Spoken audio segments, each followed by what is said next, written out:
Business of Property podcast. I'm Simon, and I've been investing in property for over 20 years. And if you're an active landlord or planning your next property investment, this podcast is for you.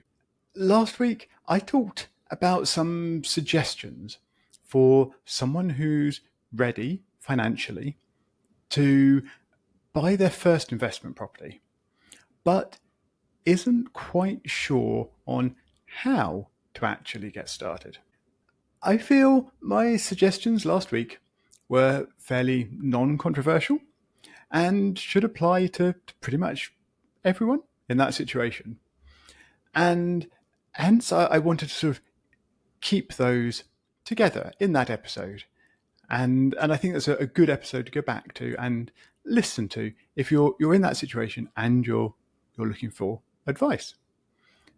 This week, I'm going to add two slightly more opinionated suggestions, which might well be suitable for you, but maybe won't be as appealing to everyone who is at that stage and thinking about what comes next. So, first up, keep it simple. This is generally a principle I try to apply everywhere, and I think it's especially important when getting started with something, such as something as complicated as property investment. So what does it mean for someone getting started in property investment? Well, I think starting with a single whole property family buy-to-let.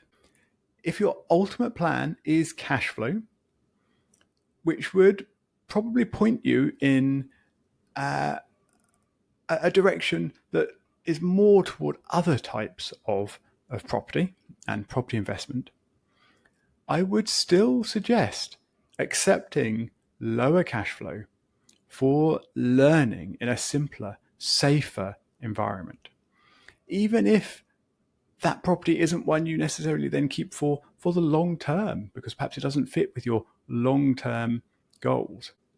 Just make sure there's enough margin in that first investment property to be sure you won't be losing money. And I still think it is the best approach for almost everyone to get started, especially seeing as most people in this getting started situation still have a day job and they are looking for something that they can start to learn with and run and make the most of as passively as possible. You're extremely unlikely to be able to replace a salary. See some previous episodes on that. I'll make sure there are links in the show notes. With a single investment property of any kind. So settle for something simple and small that's a solid long-term investment if you decide to keep it for the long term, and it will serve you better as an educational and a learning and a getting started process. The mortgage companies will also be happier about it too. HMOs, serviced accommodation, supported living, care homes, all sorts of other tactics and things are around these days that can be very tempting and can come with the promise of higher cash flow or higher overall returns or other sort of tempting elements.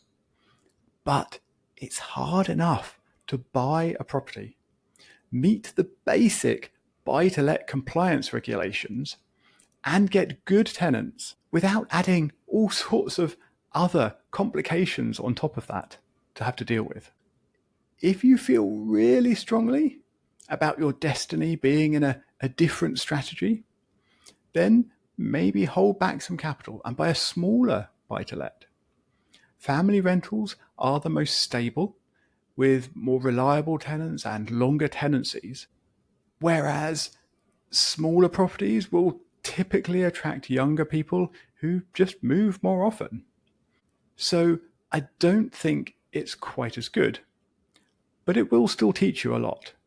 It maybe one more to hold for the shorter term rather than the longer term if you do take that. But any which way, I really do highly suggest starting with something simple. And in property investment, you don't get any simpler than a basic family buy-to-let property. And even that isn't actually all that simple. There is a lot to learn in property. And that really is sort of the justification behind a lot of what I'm going to mention in my second point today. And that is my second recommendation is to avoid expensive training. And there will be lots of people listening to this who think, but that's how I got started in property. I went on a training course, and lots of those training courses are expensive. And there is a lot to learn about property. And there is no shortage of people wanting to sell you a training course for some or all of it. Some of these training courses, however, cost tens of thousands of pounds. That could be enough for a deposit on a small buy-to-let. And personally, I think you will learn a lot more going through that purchase process than you will on a typical course that is that expensive. Would you still learn things on those expensive courses? Probably yes. Would you make connections on those courses? Probably also yes. But do you need to spend tens of thousands of pounds to learn and make contacts? Definitely not. This is especially true when you're just starting out. Listen to last week for my suggestions on how you should be educating yourself and making industry contacts as well when you're at the beginning of your property journey or very early in your property journey. It's often the case that expensive training courses are also marketed to suggest that property is a way to get rich quickly and easily, ignoring the one-off luck-based occurrences. This is, I would say, simply not true. You can definitely make a lot of money in property, but when you're starting fresh, it will not be quick and easy. You might maybe just about manage to force one or the other of those, but it definitely won't be both. Paid training will have a place for many property investors. I am not suggesting this is absolutely a no training suggestion.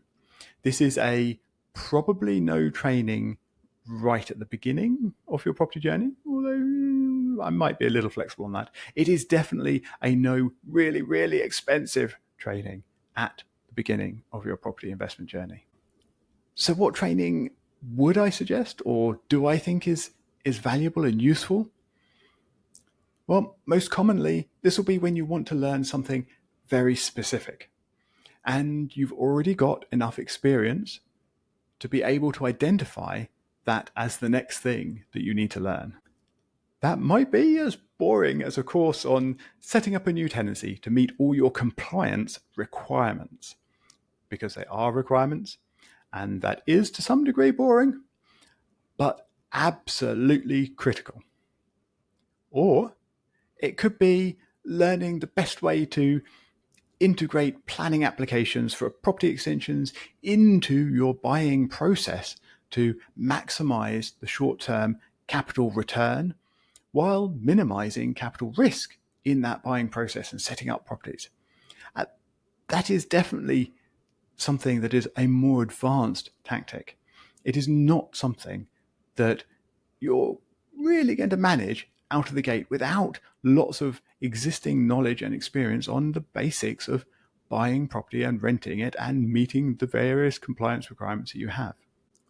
Generally speaking, these courses will have simple and clear deliverable knowledge rather than grand claims about your future success.